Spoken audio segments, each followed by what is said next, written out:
Darles nuevamente la cordial bienvenida al programa de especialización en seguridad y salud en el trabajo. Ya estamos ingresando a la sesión número 10, la cual corresponde a uno de los temas más importantes en el desarrollo del sistema de gestión de seguridad y salud en el trabajo.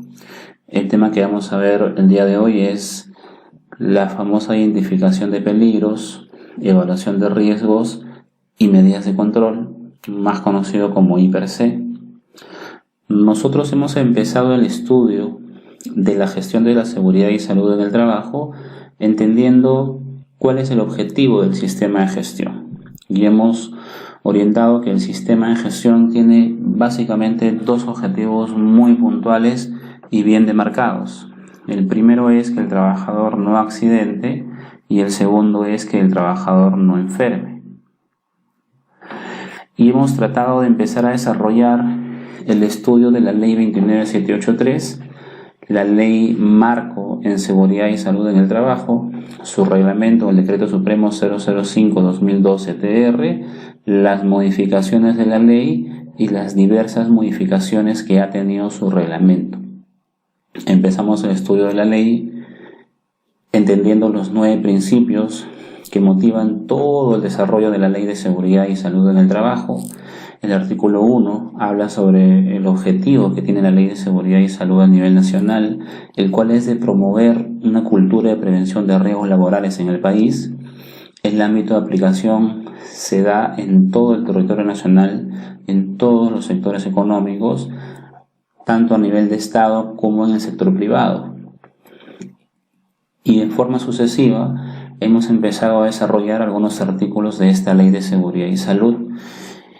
Hablábamos en un artículo de la exigencia de la Ley de Seguridad y Salud de implementar un sistema de gestión. Y la ley también nos da no solamente el requerimiento de implementar el sistema de gestión, sino también nos ha dado los principios que va a tener el correcto desarrollo del sistema de gestión.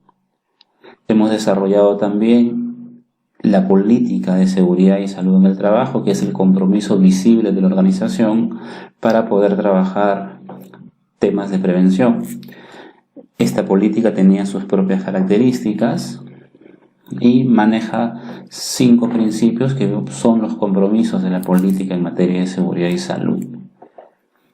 Luego empezamos a trabajar lo que es el Comité de Seguridad y Salud en el Trabajo, que es un ente fiscalizador que nos coloca el Estado para poder salvaguardar el correcto desarrollo y aplicación de las normas en materia de seguridad y salud, de tal manera que el empleador no sea juez y parte a la vez en las inspecciones, en la identificación de peligros, en la investigación de accidentes o algún otro parámetro de seguridad y salud que pueda aplicarse más a conveniencia de la empresa que a conveniencia del trabajador.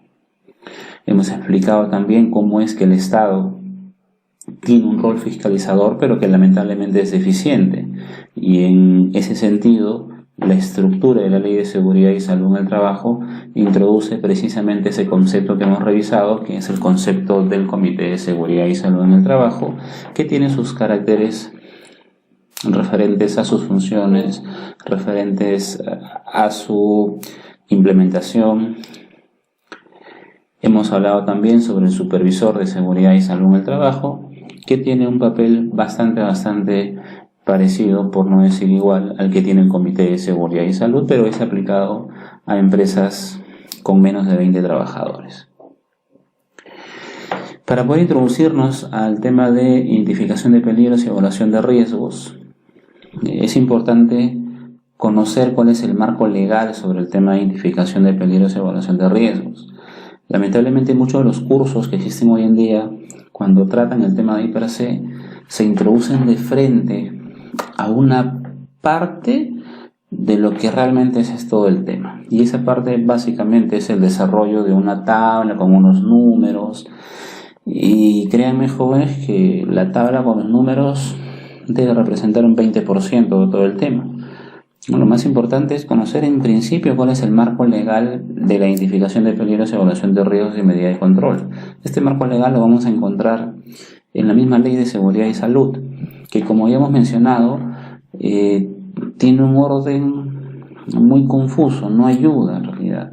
Entonces tenemos que empezar a buscar dentro de la Ley de Seguridad y Salud cuáles son los artículos que van a hacer referencia precisamente a la identificación de peligros, evaluación de riesgos y medidas de control. En base al marco legal que hable sobre la evaluación de riesgos, vamos a tener una idea clara de cómo se puede estructurar esta matriz. Pero también nos vamos a dar cuenta de que no es solamente identificar el marco legal, no es solamente hacer la matriz, sino que ya a nivel de organización es cómo nosotros hacemos la gestión del I+C. Créeme que del mercado laboral, quizás el 60% de personas puede tener una orientación correcta de qué es el I+C. Y no hablo de un gran porcentaje, porque conceptos en I+C lamentablemente hay bastantes deficiencias. Si hablamos que en el mercado laboral 60% de personas conoce cuál es la orientación del I+C, créanme que solamente el 10% realmente conoce cómo poder implementarlo a nivel de organización. Porque lamentablemente el cómo implementarlo a nivel de organización sí no está en la Ley de Seguridad y Salud. La Ley de Seguridad y Salud nos da los parámetros que deben contener este tipo de información como es el I+C, más no nos va a decir cómo empezamos a hacerlo. Y ese es uno de los temas más importantes que debemos trabajar nosotros en cualquier programa de especialización, porque usted puede llegar a la organización sabiendo qué es el I+C, sabiendo cómo se llenan los números o la metodología que usted pueda conocer, pero es distinto cuando usted tiene el reto de poder implementar un I+C a nivel de toda la organización. Creo que en el tiempo nos hemos acostumbrado a ir a una empresa y como que ya todo está hecho y los conocimientos que tengo me permiten continuar con lo que la empresa ya tiene. Pero es totalmente diferente cuando usted llega a una organización y la organización no tiene nada. Y es usted el encargado de empezar a hacer girar el sistema de gestión. Entonces para eso tiene que construir. Y este es uno de los puntos más importantes. Si hacemos el paralelo con el estudio de la ISO 45001, estaríamos entrando a la etapa de planificación. Recordemos que la etapa de planificación para el estándar internacional ISO 45001 se desarrolla en el capítulo número 6. En este capítulo 6 se identifican los peligros, se evalúan los riesgos y se plantean oportunidades para el sistema de gestión. Recordemos que la ISO 45001 no habla de poder nosotros establecer controles, utiliza el término oportunidades para el sistema de gestión.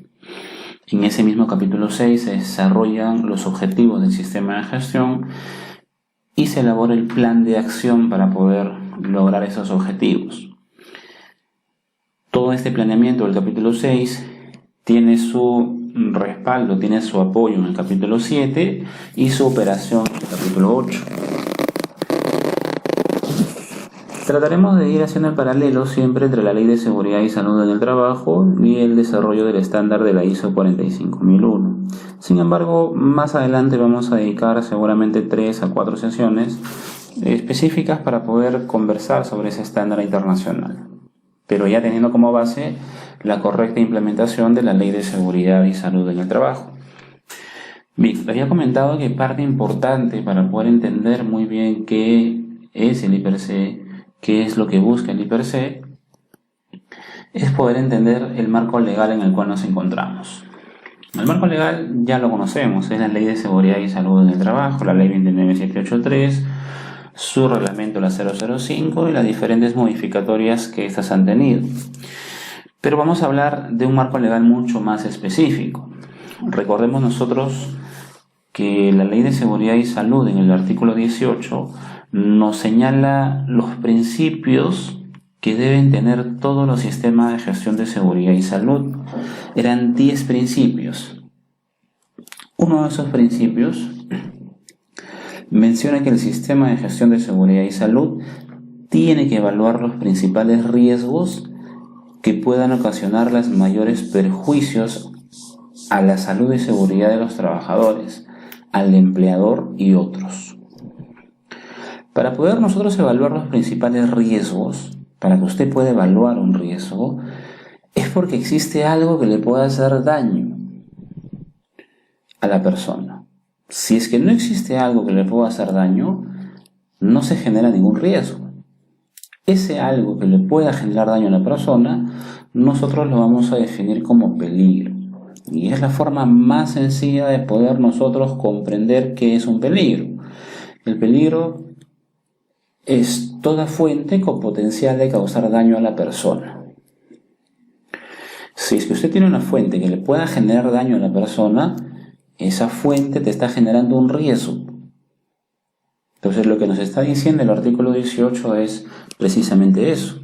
Hay que evaluar los principales riesgos. Y cuando habla de principales, se refiere pues a todos los que puedan generar daño a la persona.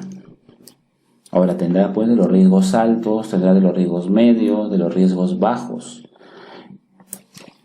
En base a los resultados que usted tenga de la evaluación de riesgos, podrá tomar prioridad para poder abarcar seguramente en primera instancia a los riesgos altos, luego irse con los riesgos medios y no dejar tampoco de lado los riesgos bajos.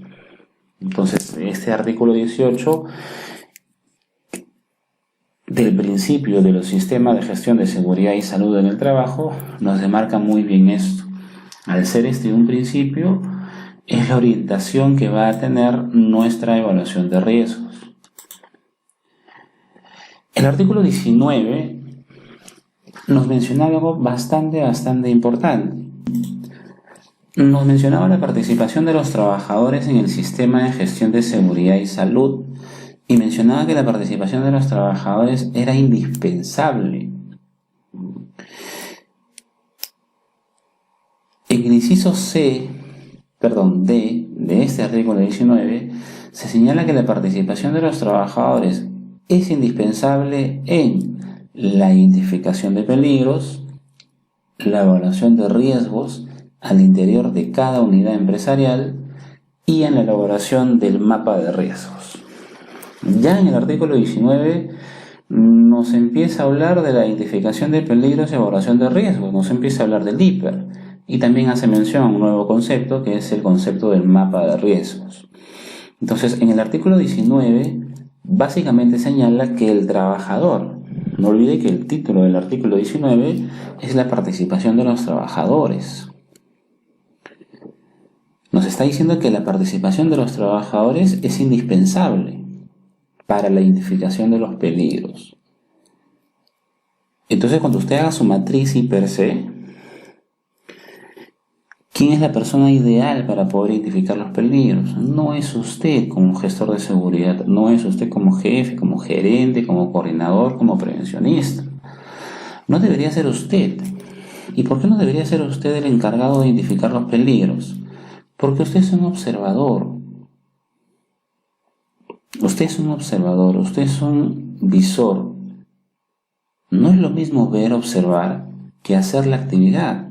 Yo puedo pararme al costado de un trabajador que labora con una máquina X, me puedo parar una hora ininterrumpida sin dejar de ver, y esa hora no me va a dar la potestad a mí de poder saber todos los peligros a los cuales está expuesta la persona. Si bien es cierto, podría identificar algunos, hay muchos que son propios de la operación. Hay muchos que de repente el trabajador no los materializa con un dolor, pero los está sintiendo y es parte de su actividad. La persona ideal para poder hacer la identificación de peligros es precisamente el trabajador. ¿Que deberá apoyarse de alguien? Deberá apoyarse de alguien. ¿Y de quién tiene que apoyarse el trabajador para poder hacer una correcta identificación de peligros? Pues tendrá que apoyarse en principio de su jefe inmediato, porque el trabajador conoce la operación y su jefe inmediato tiene una visión mucho más general, conoce el proceso.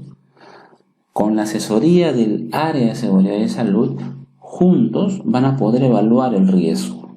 La evaluación de riesgos no se la daría a un trabajador, la evaluación de riesgos ya es un tema mucho más técnico, donde van a entrar valoraciones. Pero ya nos da el artículo 19 una orientación, que la persona ideal para que pueda identificar los peligros tiene que ser el trabajador. La evaluación de riesgos, ¿tendrá que participar el trabajador? Sí, tendrá que participar. Pero ya al ser un tema más técnico, es recomendable que quizás lo pueda hacer en compañía, en asesoría, en supervisión de su jefe inmediato y obviamente con todo el respaldo del área de seguridad y salud. Bien, el artículo 21 sí es un artículo que no hemos llegado a revisar. El artículo 21 es muy interesante porque señala cuáles son las medidas de prevención y protección dentro del sistema de gestión de seguridad y salud en el trabajo. Y señala que estas medidas de prevención y protección tienen que tener el siguiente orden de prioridad. Y fíjense la palabra orden de prioridad. El orden de prioridad es que primero haces algo y después haces lo siguiente y después puedes hacer lo siguiente. No todo es simultáneo ni todo de manera desordenada. A este orden de prioridad, señalado en el artículo 21, se le conoce más con la famosa frase, nombre, como usted lo quiera llamar, de jerarquía de controles. Las medidas de prevención y protección tienen que tener un orden de prioridad. Ese orden de prioridad tiene la orientación de la jerarquía de controles. Y señala que el orden de prioridad es el siguiente. A. Eliminar los peligros y riesgos. Se debe combatir y controlar los riesgos en su origen, en el medio de transmisión y en el trabajador, privilegiando el control colectivo a cualquier control individual. Y aquí menciona de forma clara, tu prioridad tiene que ser eliminar el peligro. Si usted tiene una máquina que genera ruido y ese ruido le puede hacer daño al trabajador, si usted elimina la máquina, elimina el ruido. Si usted elimina el ruido y el ruido es lo que le puede causar daño al trabajador, significa que está eliminando usted todo lo que le hace daño a la persona. Por lo tanto, está eliminando también el riesgo. Entonces, la primera prioridad siempre, como medida de prevención, tiene que ser la eliminación de los peligros. Ahora, señala el inciso A que se debe combatir y controlar los riesgos en su origen. Ahí ya nos hace mención que quizás usted no pueda eliminar el peligro. Si no puede eliminar el peligro, va a tratar de que ese peligro sea lo más chiquito posible. Y así sea el peligro lo más chiquito posible, te va a generar un riesgo. Y usted tratará que ese riesgo también sea lo más chiquito posible. Por eso dice, se debe combatir y controlar los riesgos en su origen. Si ese riesgo es chiquitito, va a ser un riesgo controlado. Ahora, combatir y controlar los riesgos tiene una orientación, tiene un orden. Y ese orden es, primero, atacar el origen del peligro. En este caso, la fuente. Si usted no puede trabajar en la fuente, tendrá que trabajar en el medio de transmisión. Por ejemplo, si su fuente es una máquina que genera ruido, el medio de transmisión será el aire.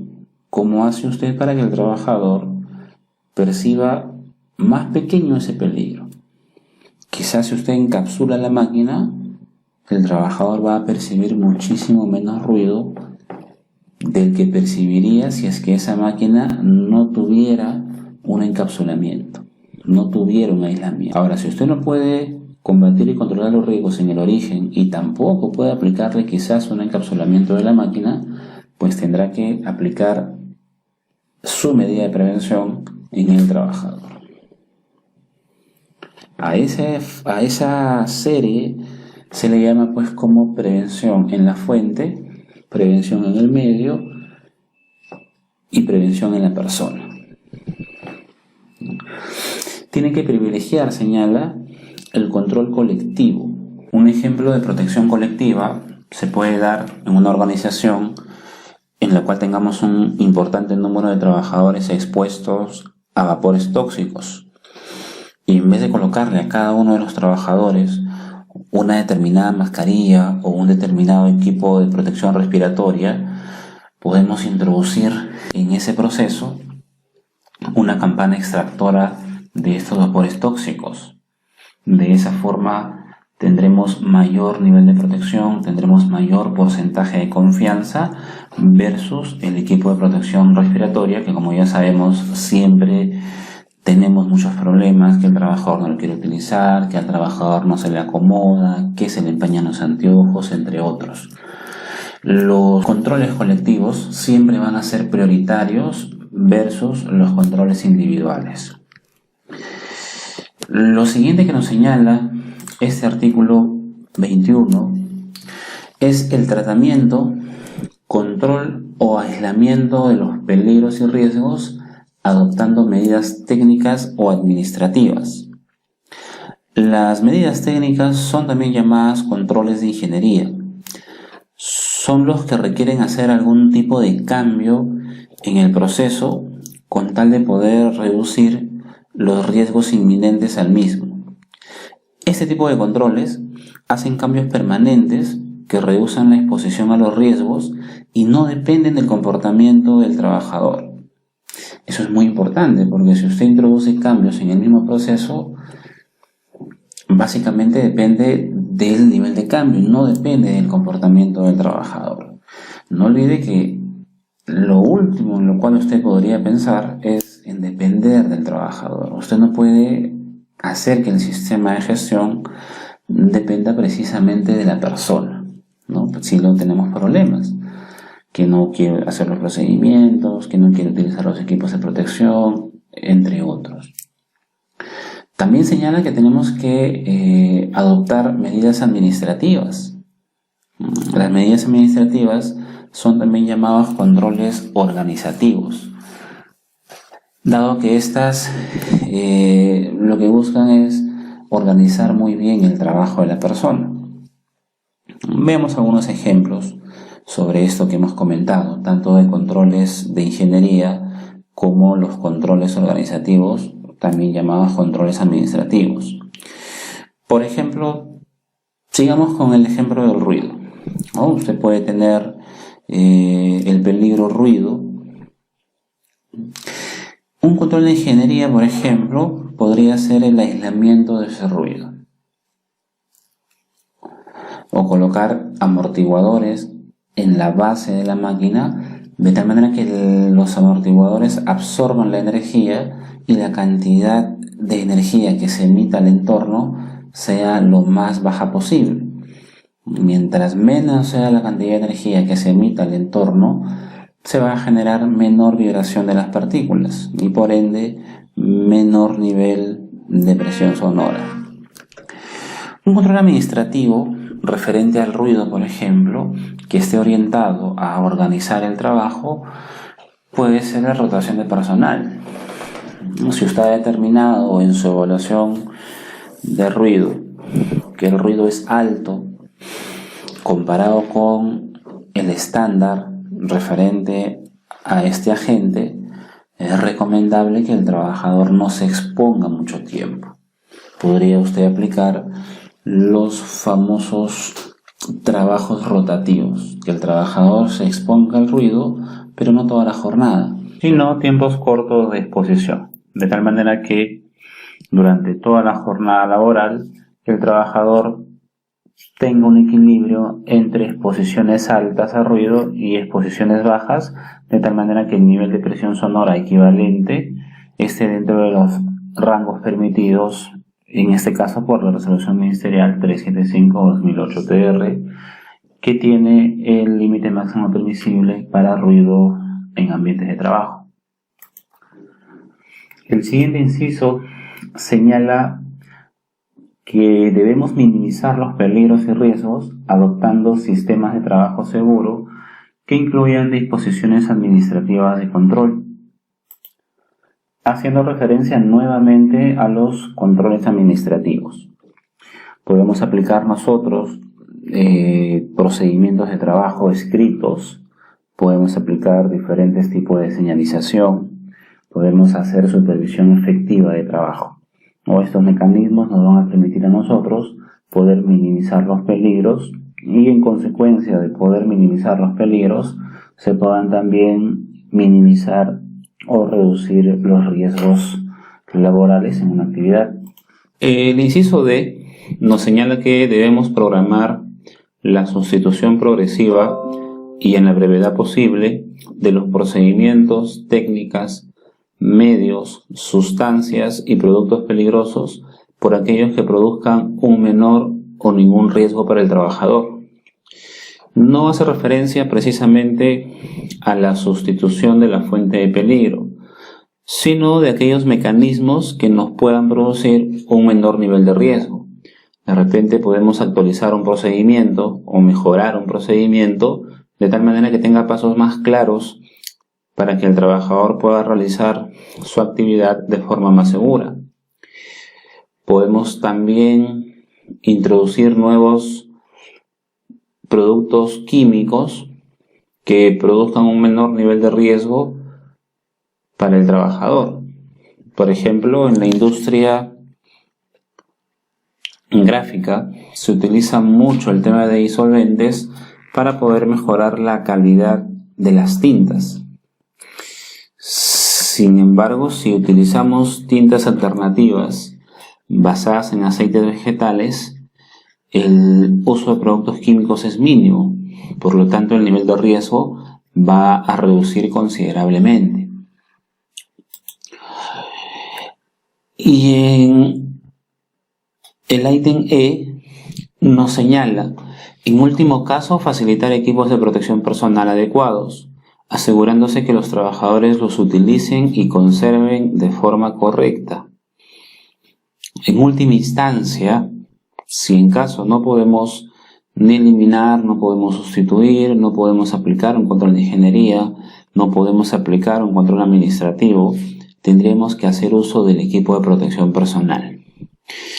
Y acá sí es necesario hacer una aclaración bastante importante, que los equipos de protección personal tienen su propio estudio. Si usted va a recomendar un casco, tiene que indicar qué tipo de casco es el que está recomendando, con qué presión de carga se está proponiendo un casco de seguridad, con qué presión de carga se está proponiendo un zapato de seguridad, cuál es el tipo de partículas que podrían impactar sobre su lente de seguridad, cuál es el tipo de ruido que usted tiene en su planta para poder recomendar un equipo de protección auditiva. ¿Qué tiene usted en su planta? Gases, vapores, humos, nieblas, neblinas, para que usted pueda recomendar protección respiratoria. No todo lo que la persona tenga en la nariz es un equipo de protección respiratoria. Eso usted tendrá que estudiarlo, tendrá que diseñarlo. Entonces, esta última medida de control es la más extrema, porque al aplicar esta medida de control usted está colocando la carga al trabajador, está descansando su sistema de gestión en el comportamiento que el trabajador vaya a adoptar. Por eso es que este ítem lo señala, en último caso. Ahora, no es solamente darle el equipo de protección personal, sino también asegurarnos que los trabajadores lo utilicen. Y eso es lo más complicado. Trabajadores te dicen, es incómodo, me molesta, me incomoda el trabajo, me hace perder tiempo. Y nos ponen N excusas para no poder utilizar el equipo de protección que usted ha elegido. Para eso usted tiene que diseñar un buen mecanismo para poder introducir un equipo de protección personal. Un equipo de protección auditiva, por ejemplo, no sería adecuado, no es adecuado poder proponerlo si es que usted no ha pasado por una etapa de prueba. Una etapa de prueba en los puntos más críticos de su planta para ver la adaptabilidad de ese equipo de protección personal con las condiciones físicas en las cuales se esté trabajando. Si usted de buenas a primeras lo único que hace es se deja llevar por el lado técnico, se deja llevar por el precio y le introduce a toda su organización un equipo de protección personal que no se acomoda a las condiciones físicas, pues aténgase a las consecuencias, y las consecuencias van a ser las que muchas veces tenemos hoy en día. El trabajador no desea utilizar el equipo de protección personal, N razones, justificadas o incluso no justificadas, pero termina siendo un problema para nosotros. Y el problema parte no del trabajador, no de la forma de trabajo de la persona, sino de nosotros por haber diseñado mal la propuesta de un equipo de protección personal. Y a veces le dan al ingeniero el guante de seguridad en la mano: ingeniero, ¿y cómo se lee estos símbolos? Y el ingeniero no tiene la menor idea. Sin embargo, es el ingeniero el que está recomendando utilizar el guante de seguridad. Ingeniero, ¿qué significan estas letras que están en la parte inferior del casco? El ingeniero no sabe, pero él es el que recomienda usar casco. Entonces hay que tener bastante en cuenta el tema de equipos de protección personal, porque cada equipo de protección personal tiene su propio marco teórico, tiene su propio marco técnico.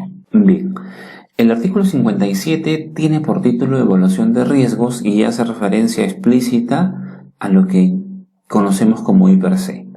Señala este artículo 57 que el empleador actualiza la evaluación de riesgos una vez al año como mínimo, o cuando cambien las condiciones de trabajo, o cuando se haya producido algún daño a la salud y seguridad en el trabajo. En este ítem nos da de forma clara cuál es la periodicidad en la cual nosotros tenemos que actualizar el I+C. Sin embargo, no podemos indicar que el I+C siempre se va a actualizar cada año, porque también señala que debemos actualizarlo cuando las condiciones de trabajo cambien. Cualquier cambio en la condición de trabajo tiene que ser analizado para ver si es que ese cambio realmente nos va a producir nuevos peligros. Basta que se origine por acción del cambio nuevos peligros, la evaluación de riesgos va a cambiar. Cambia el peligro, cambia el riesgo, va a cambiar también el control. Entonces tenemos que actualizar este I+C cuando las condiciones de trabajo sufran algún cambio. A esto se le llama como la famosa gestión del cambio. Gestión del cambio que tiene la ISO 45001 y que más adelante la Ley de Seguridad y Salud tiene un artículo explícito sobre la gestión del cambio. También señala que tenemos que actualizar la evaluación de riesgos cuando se haya producido daños a la salud y seguridad en el trabajo. Y esto es bastante lógico, dado que si usted tiene un trabajador que ya se accidentó o ya se enfermó, obviamente usted va a tomar acciones correctivas para que otro trabajador no sufra las lesiones que ha sufrido un trabajador. Hay que tomar en consideración esto entonces. ¿Qué más señala el artículo 57? El artículo 57 señala: si los resultados de la evaluación de riesgos lo hacen necesarios, se realizan controles periódicos de la salud de los trabajadores y de las condiciones de trabajo para poder detectar situaciones potencialmente peligrosas. Nos habla ahí de controles periódicos de la salud de los trabajadores. Un control periódico de la salud del trabajador son, por ejemplo, los exámenes médicos ocupacionales.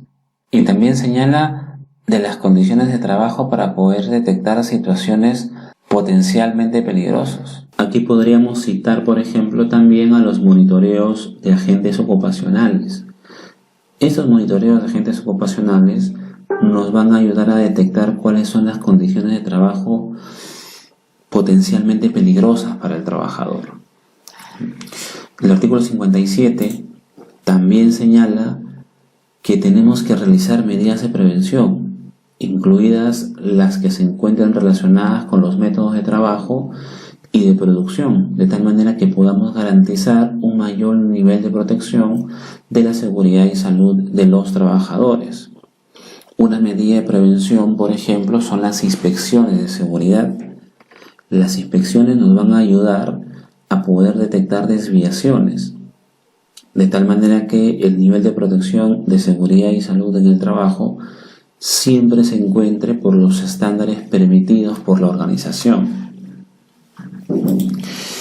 Tenemos otro artículo que es el artículo 65, y el artículo 65 hace mención a algo específico. y tiene por título la evaluación de factores de riesgo para la procreación. Si bien es cierto, nosotros vamos a hacer la identificación de peligros, evaluación de riesgos y medidas de control para toda la organización, hay ciertas circunstancias en las cuales tenemos que hacer mayor énfasis. Una es la evaluación de riesgo para la procreación. El artículo 65 señala entonces lo siguiente: en las evaluaciones del Plan Integral de Prevención de Riesgos se tienen en cuenta los factores de riesgo que puedan incidir en las funciones de procreación de los trabajadores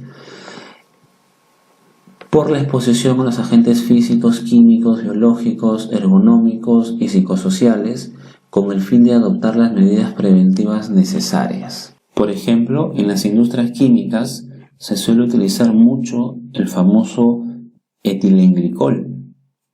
Este producto químico es un solvente que se encuentra mucho en las pinturas a bases de agua, en los barnices e inclusive también en los desmanchadores. Este químico puede afectar el ciclo menstrual de la mujer de forma intempestiva, y si en caso la mujer se encuentra gestando, también puede generar abortos espontáneos. Entonces es un factor de riesgo que va directo en contra de la procreación. Hay que tener bastante cuidado con aquellos agentes que podrían generar un daño mayor a la persona. Y el daño mayor obviamente es poder afectar la procreación de nuestros trabajadores.